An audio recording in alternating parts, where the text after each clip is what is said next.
So let's learn about three-point lighting. This is when you're going to use artificial light. The basics of this is a three-point lighting setup, and you can do this with any lighting kit from a homemade kit all the way up to a professional kit. It's really a great way to kind of start off and have a really base structure of lighting. So we're going to start by lighting myself. Right now, I'm lit by this very toppy, kind of grungy garage light.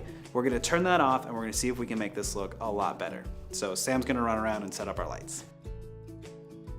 Starting with the key light. So typically I like to have the lights at a 45-degree angle just above the camera and to the side of it. This is going to be your key light.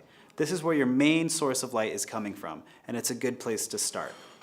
Whatever your most powerful light is, move it there. That's going to be your biggest source. So whatever your biggest light you have, that's going to be the best place to put it. Right now it's really harsh. We're going to put some diffusion on it later, but let's add in the fill light next.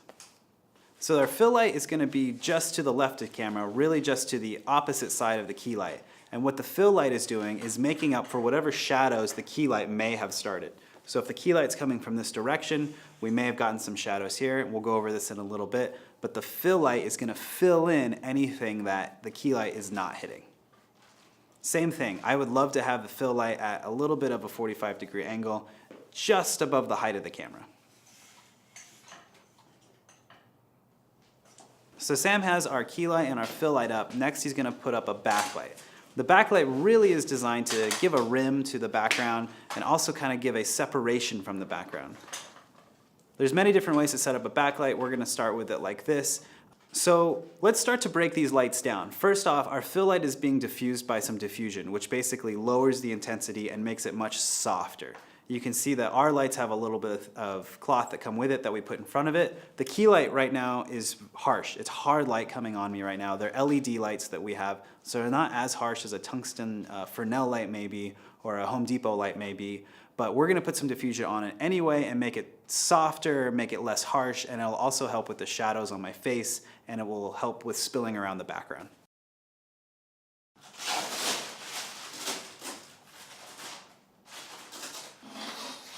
So what Sam did here is he put on a grid diffusion. So this focuses a little bit more light with still diffusing it at the same time. It's definitely softened things up, it's helped the shadows a bit, and it's not as harsh on the subject. I personally like to, what they say in the industry, double break it or put double diffusion on it, which is what we were kind of doing in our interview setup in front of our backdrop. I want to see if I can do double diffusion on this light right now to even soften it up more.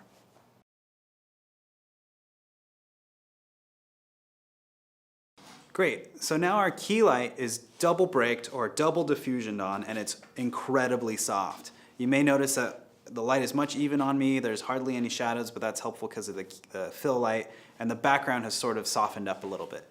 What Sam's gonna do now is he's gonna dim down the fill light just a little bit to kind of match the contrast here. So there's different ways of evoking different emotions with our lighting, but we're just trying to do a nice, basic, clean interview setup with three-point lighting where there's a key light and a fill. Now, if your light isn't dimmable and you're in a big enough space, the best way to adjust intensity of your light is to move your lights forward or backward. Sam is going to move the fill light closer, and you can see how it gets more intense without dimming it. He can move it all the way in almost. You can see how the fill light has gotten a little bit more intense just by moving the light closer. Light starts to fall off as it moves through distance. So the closer a light to the subject is, the more intense it'll be. The further away, the less intense it'll be. Let's actually see what each light is doing. Sam is going to turn off and on the key light, and you can see the main light that's lighting me from our source right here. So let's turn it off. See how much it's filling in here?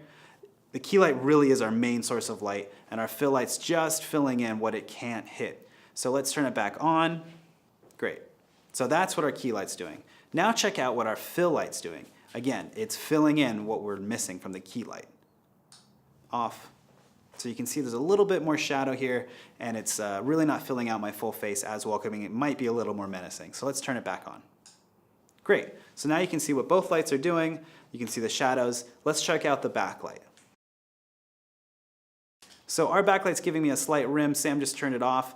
Watching turns it back on. It's very, very subtle, but you can see how it breaks up the background and kind of adds, not majestic, but just makes it pop a little bit more. It's a lot like the gradient that we used in the interview kits, but it helps break it up just a little bit more. So just to see exactly what the backlight's doing, let's turn off the fill light, let's kill our key light, and you'll be able to see exactly what the backlight's doing. Now here, I'm probably very silhouetted, and all you can see is just a rim. But when you turn the key back on, you'll be able to see exactly what the backlight's sort of doing. Great. Now, this is a nice one light kind of setup as well with the backlight, a little bit more dramatic. Sometimes documentaries and dramas tend to use this for a very nice dramatic effect. And again, we start with the base of our 3-point lighting, and from there you can decide and adjust what you want to use specifically. So let's have another option for the backlight. What we're going to do is Sam's going to take off the diffusion on the backlight. Again, not keeping the light from being soft, it's going to be more harsh. See, it's a little more harsh. And he's going to put it exactly opposite the key light and raise it a little bit. So this is just a different type of backlight that still adds separation, and it's a little more halo-y. Notice it'll hit more of the back of my head. The big thing is, because it's opposite our key light, is we'll have to barn door it or kind of keep it off the camera itself to avoid any flares. If that's the style you're looking for, you can always flare your camera up. So this is a little bit higher and harsher backlight. This light has no diffusion on it, so you can see how hard it is right here. It's very different from our key light. Sam is going to put some diffusion on it. You can see how it softens it up, and it makes it much more subtle. It's a little more pleasing to the eye and is a lot softer. The great part about 3-point lighting is it really is a base structure to kind of get your concept around lighting. The cool thing is that always remember there's a key light, a fill light, and a backlight, and if you're indoors and you don't have any lights, you might be near a window. Just pretend that window is your key light, and you can kind of work off that. Or if you have a bounce card and you're outside and you need the harsher light, I always put the harsher light on the backlight. Imagine that as your sun, as Sam may have explained in the natural light section, and use a bounce card to act as a fill. So it really kind of works your way in any concept. It's really a great way to kind of learn lighting and learn the basics of lighting, because you can build off it throughout your entire video career. So we recommend 3-point lighting for pretty much any situation. It's a great place to get started when you're shooting an interview, when you're shooting at your office, or really anywhere. It's a perfect structure to build off of, and you should be able to always rely on it throughout your entire video career.